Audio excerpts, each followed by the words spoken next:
She hasn't changed. Hi everyone, Zach Weiner, CPA.com here at Digital CPA 2019, and I'm joined with a very special guest, Renee Moelders, partner at Conversions Coaching. Renee and I have had a chance to work together a little bit over the last year. It's great to have you back at Digital CPA. Tell me a little bit about how it's going so far. Well, day 2, so West Coast, I'm from the East Coast, so it's a little bit of a transition, getting used to the time change.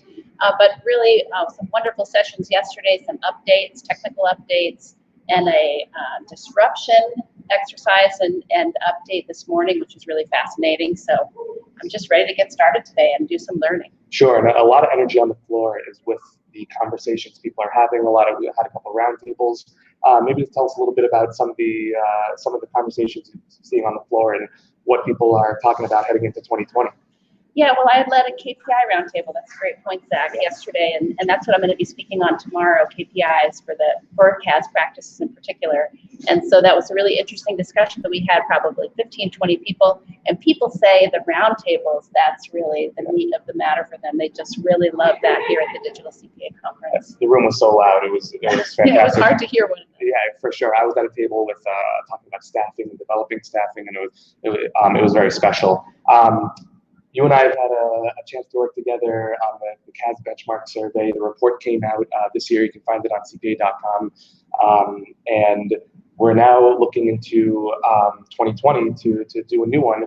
Before we get to 2020, I wanted to ask you just first, maybe tell us a little bit about some of the highlights that you found last year in the last survey that we put into the report, and some of your findings. Sure. So we had about 118 firms participate in that survey.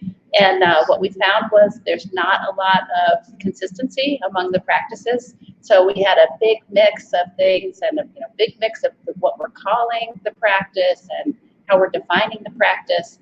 And so that's really the whole point of the survey, is to try to drive that consistency across the practice so that we can benchmark it. It's really hard to benchmark if we're all doing different things and all calling it different things.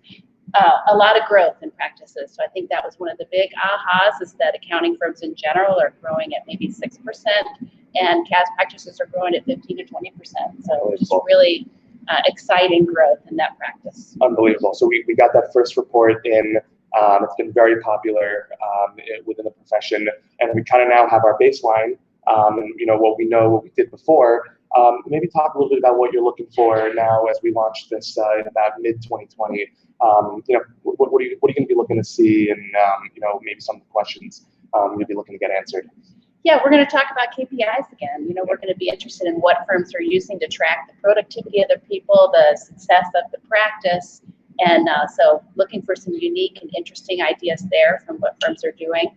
We're also going to be hoping for some more sophisticated financial data, because we did have some disappointments in the financial data that we gathered, and it just sort of uncovered the fact that we're not really running a separate P&L and able to pull that data out for those practices. So that's something we're really working on, a lot of education right now out in the profession to say, get your data in order before June 2020, because that's when we're going to want you to jump in there and do that survey. Fantastic. And one of the things that we hear so much on the floor here at DCPA is how quickly technology moves. You got to keep up. And so even some of the same questions from last year have totally different answers from even some of those firms.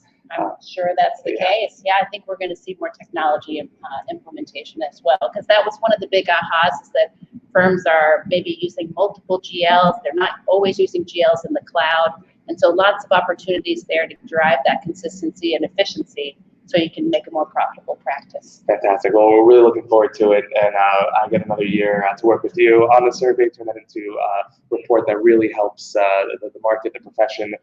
We're grateful for all the hard work you do on it, and I hope you have a great rest of the conference. Yeah, you too, Zach. Thank you so much. Appreciate it.